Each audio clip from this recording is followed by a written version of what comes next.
ವರ್ಷಗಳಿಂದ ಯಶಸ್ವಿಯಾಗಿ ಕಾರ್ಯನಿರ್ವಹಿಸುತ್ತಿರುವ ಉಗಾರ್ ಖುರ್ದ ಸಕ್ಕರೆ ಕಾರ್ಖಾನೆ ವಿರುದ್ಧ ಕೆಲವರು ಸುಳ್ಳು ಆರೋಪ ಮಾಡುತ್ತಿದ್ದಾರೆ ಎಂದು ಆರೋಪಿಸಿ ಕಾರ್ಖಾನೆಯ ಕಾರ್ಮಿಕರು ಬೆಳಗಾವಿ ಜಿಲ್ಲಾಧಿಕಾರಿ ಮೊಹಮ್ಮದ್ ರೋಷನ್ ಅವರಿಗೆ ಮನವಿಯನ್ನ ಸಲ್ಲಿಸಿದ್ದಾರೆ. ಉಗಾರ್ ಪುರಸಭೆ ಸದಸ್ಯ ಪ್ರಫುಲ್ ಥೋರೋಶಿ ಅವರು ಮಾತನಾಡಿ ಕೆಲ ಪಟ್ಟಭದ್ರ ಹಿತಾಸಕ್ತಿಗಳು ಸುಳ್ಳು ದಾಖಲೆಗಳನ್ನು ಸೃಷ್ಟಿಸಿ ಕಾರ್ಖಾನೆ ಬಂದ್ ಮಾಡಿಸಲು ಸಂಚು ರೂಪಿಸಿದ್ದಾರೆ ಎಂದು ಆಕ್ರೋಶ ಹೊರಹಾಕಿದ್ದಾರೆ. ಈ ಕಾರ್ಖಾನೆಯನ್ನ ನೆಚ್ಚಿಕೊಂಡು 10,000 ಕಾರ್ಮಿಕರು ಹಾಗೂ 75,000 ರೈತರ ಕುಟುಂಬಗಳು ಜೀವನವನ್ನ ನಡೆಸುತ್ತಿದ್ದಾರೆ. ಒಂದು ವೇಳೆ ಕಾರ್ಖಾನೆ ಬಂದಾದ್ರೆ ಸಾವಿರಾರು ಕುಟುಂಬಗಳು ಬೀದಿಗೆ ಬರಲಿವೆ ಎಂದು ತಿಳಿಸಿದ್ದಾರೆ. ಆದ್ದರಿಂದ ಯಾವುದೇ ಕಾರಣಕ್ಕೂ ಕೂಡ ಕಾರ್ಖಾನೆ ಬಂದ್ ಮಾಡಬಾರದೆಂದು ಜಿಲ್ಲಾಡಳಿತಕ್ಕೆ ಅವರು ಮನವಿಯನ್ನ ಸಲ್ಲಿಸಿದ್ದಾರೆ. ಇಲ್ಲೇ ಬರ್ತಾ ಇದ್ದಾರೆ. ಏನಾಗಿದೆ sir, Ugar sugar workers union ಸುಮಾರು 85 ವರ್ಷದಿಂದ ಉಗಾರ್ ಸಕ್ಕರೆ ಕಾರ್ಖಾನೆ ಚಾಲೂ ಇದೆ ಸರ್. ಇವತ್ತಿನ ತನಕ ಯಾವುದೇ ಕೂಡ ಒಂದು ಊರಿನಲ್ಲಿ ಯಾವುದೇ ಕೂಡ ತೊಂದರೆ ಇಲ್ಲ ಸರ್. ಈಗ ಕೆಲವೊಂದು 4 ಜನ ಅದನ್ನು ಉದ್ದೇಶಪೂರ್ವಕವಾಗಿ ಎಲ್ಲ ಅಧಿಕಾರಿಗಳಿಗೆ ನೋಟಿಸ್ ಕೊಟ್ಟು ಉಗಾರ್ ಶುಗರ್ ಈ ರೀತಿ ಮಾಡ್ತಾ ಇದೆ, ಆ ರೀತಿ ಮಾಡ್ತಾ ಇದೆ ಅಂತ ಯಾವುದೇ ಥರ ಒಂದು ಲಿಖಿತ ರಿಪೋರ್ಟ್ ಕೊಟ್ಟು ಉಗಾರ್ ಶುಗರ್ಗೆ ಕ್ಲೋಸರ್ ನೋಟಿಸ್ ಬರುವ ಹಾಗೆ ಮಾಡಿದಾರಂತೆ ನಮಗೆ ಒಂದು ಮೂಲಗಳಿಂದ ಗೊತ್ತಾಗಿದೆ ಸರ್. ಆದರೆ ಏನಾಗಿದ್ರೆ 5,500 ಕಾರ್ಮಿಕರು ಅಲ್ಲಿ ದಿನನಿತ್ಯ ದುಡಿತಾ ಇದ್ದಾರೆ. ಟ್ರಕ್ ಮಾಲೀಕರು, ಹಮಾಲರು, ಚಹಾ ಅಂಗಡಿಯವರು, ಸರ ಕಬ್ಬು ಕಂತ್ರಾಟದಾರರು, ತೋಟಿದಾರರು, ಭಾಳ ಜನ ಸುಮಾರು 50,000 ಮೇಲ್ಪಟ್ಟ ದುಡಿಯೋ ಕಾರ್ಮಿಕರು ಅಲ್ಲಿ ಹೊಟ್ಟೆ ತುಂಬ್ಕೋತಾ ಇದ್ದಾರೆ ಸರ್. ಸಡನ್ ಆಗಿ ಅದನ್ನು ಸರ್ ಲಾಕೌಟ್ ಮಾಡಿದಂದ್ರೆ ನಾವು ಸರ್ ಬೀದಿಗೆ ಬರ್ತೀವಿ ಸರ್. ಸುಮಾರು ಜನ ಕಾರ್ಮಿಕರ ಮಕ್ಕಳು ಸರ ಎಲ್ಲೇ ಕಡೆ ತಮ್ಮ ಶಿಕ್ಷಣ ಸಲುವಾಗಿ ಮತ್ತು ಬೇರೆ ಬೇರೆ ಹೌಸ್ ಲೋನ್ ಇರ್ಬೋದು, ಎಲ್ಲ EMI ಎಲ್ಲ ಸರ 1 ತಾರೀಕಿನಿಂದ 10 ತಾರೀಕುವರೆಗೆ ಇರುತ್ತೆ ಸರ್. ಅದೆಲ್ಲ ಕೂಡ ಸರ್ ಅವ್ರಿಗೆ ಕುತ್ತಿಗೆ ಬರುತ್ತೆ ಸರ್. ಇಷ್ಟೆಲ್ಲ ದೊಡ್ಡ ಸಮಸ್ಯೆ ಆಗಿದೆ ಸರ್. ಅವ್ರು 4 ಜನದ ಸಲುವಾಗಿ ಇಡೀ ತಾಲೂಕಿನ 85 ವರ್ಷ ಇತಿಹಾಸ ಅದ ಸರ್. ಏಷ್ಯಾ ಖಂಡದಾಗ ಅಷ್ಟೇ ನಾಮಾಂಕಿತ ಫ್ಯಾಕ್ಟ್ರಿ ಸರ್ ಇದು. ಯಾಕಂದ್ರೆ ದೇಶದಲ್ಲಿ ಏಷ್ಯಾ ಖಂಡದಲ್ಲಿ ಇಥೆನಾಲ್ ಕೂಡ ಮೊದಲೇ ಪ್ರಾಜೆಕ್ಟ್ ಇದೆ, ಮತ್ತೆ ಕೋಜೆನೇಷನ್ ಕೂಡ ಮೊದಲೇ ಪ್ರಾಜೆಕ್ಟ್ ಇದೆ ಸರ್. ಇಷ್ಟೆಲ್ಲ ಇರ್ತಾ ಕೂಡ ಮತ್ತು ಉಗಾರದಲ್ಲಿ ಸರ್ ಎಲ್ಲ ರೀತಿಯ ಅವರು ಸೌಕರ್ಯ ಕೊಟ್ಟಾರ ಸರ್. ಇವತ್ತಿನವರೆಗೆ ಕುಡಿಯುವ ನೀರಿನ ಸೌಲಭ್ಯ ಉಗಾರ್ ಶುಗರ್ದವರನ್ನೇ ಮಾಡ್ತಾ ಇದ್ದಾರೆ ಸರ್. ಫಿಲ್ಟರ್ ನೀರಿನ ಸೌಲಭ್ಯ ಸರ್ಕಾರ ಕಡೆ ಯಾವುದೇ ಕೂಡ ಅಪೇಕ್ಷೆ ಮಾಡದೇ ಅವರು ಸಮಾಜ ಸೇವೆಯನ್ನು ಕೂಡ ಮಾಡ್ತಾ ಇದ್ದಾರೆ ಸರ್.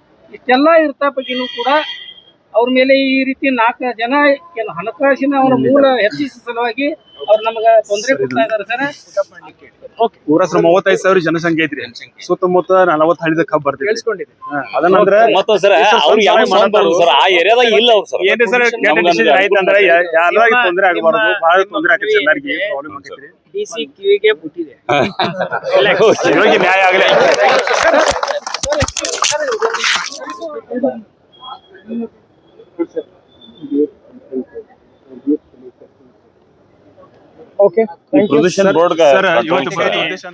DC ऑफिस बेळगाव या ठिकाणी आम्ही उगारचे सर्व कामगार शेतकरी बंधू या ठिकाणी आलेलंच कारण म्हणजे गेली 1 वर्षापासून गावातले काही उडाळ लोक असतील किंवा त्यांनी स्वतःच्या स्वार्थासाठी उगार फॅक्टरीवर एक पोल्युशनसाठी एक केस रजिस्टर केली त्यांनी. त्याच्यानंतर ते केस फॉलोअप करून त्यांनी थोडे खरे पेपर थोडे कोरे पेपर पाठवून अशा रीतीने वातावरण तयार केलेत की उगार फॅक्टरी क्लोजच व्हावं, म्हणजे बंद पडा यासाठी त्यांचा प्रयत्न चालू आहेत. पण हे प्रयत्न करायला हे सगळं खोटं आहे. उगार कारखान्यावर 10,000 कामगारांचं 75,000 शेतकरी म्हणजे ऊस पिकवणारे, ऊस तोडून आणणारे, ट्रान्सपोर्टर, हार्वेस्टर या सगळ्यांचं जीवन उगार कारखान्यावर अवलंबून आहे. सडनली तुम्ही काही जर निर्णय केला, कारखान्याला क्लोजर ऑर्डर दिल्यानंतर ह्या कुटुंबांची जबाबदारी घेणार कोण? हे कुटुंब चालणार कसं? आणि ह्या कुटुंबांच्या आत्महत्याला जबाबदार कोण असणार? तर त्या सगळ्या व्यक्ती असणार. कारण हे कुटुंब चालवायचं म्हणजे किती खर्च आहे हे सगळ्यांना माहिती आहे. महागाईच्या जीवनात 1-2 दिवस कामगार बंद पडले किंवा फॅक्टरी जर बंद पडली तर ह्याचे परिणाम गंभीर परिणाम होणार. हे गंभीर परिणाम होऊ नयेत. आणि जे लोक खोटे आरोप करून जे कारखान्यावर दबाव आणून किंवा पोल्युशन बोर्डावर दबाव आणून ऑफिस लोकांच्यावर दबाव आणून आज जी परिस्थिती निर्माण केलेली आहे फॅक्टरी परमनंट क्लोज व्हावरून, हे पूर्ण चुकीचं आहे. याच्या पूर्ण आम्ही विरोधात आहे. या ठिकाणी आम्ही सगळे कामगार आलेले आहोत, कामगारांचे नेते आलेले आहेत. आम्ही TMCचे अध्यक्ष, उपाध्यक्ष सगळे मेंबर या ठिकाणी उगार गावावर होणारा अन्याय, उगार शुगर होणारा अन्याय हा थांबलाच पाहिजे यासाठी आम्ही ही एक विनंती करण्यासाठी आलेले आहोत. तरी DC ऑफिसरने आमचं ऐकून घेतलेलं आहे.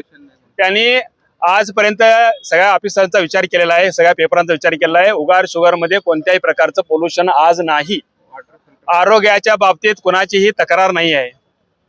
त्यांनी भरपूर सुधारणा करून उगार लोकांना आरोग्यवंत जेवण देण्यासाठी भरपूर प्रयत्न करत आहेत. तरी हे जे प्रकरण चाललेलं आहे ते ह्या ठिकाणी थांबवून इथून पुढून कारखान्याच्या भवितव्याला, कामगारांच्या भवितव्याला, ग्रामस्थांच्या आणि उगार गावाच्या अभिवृद्धीसाठी सरकारनं पण प्रयत्न करावा अशी मी त्यांना या ठिकाणी विनंती करत आहे. प्रफुल्ल गणपती थोरुशे.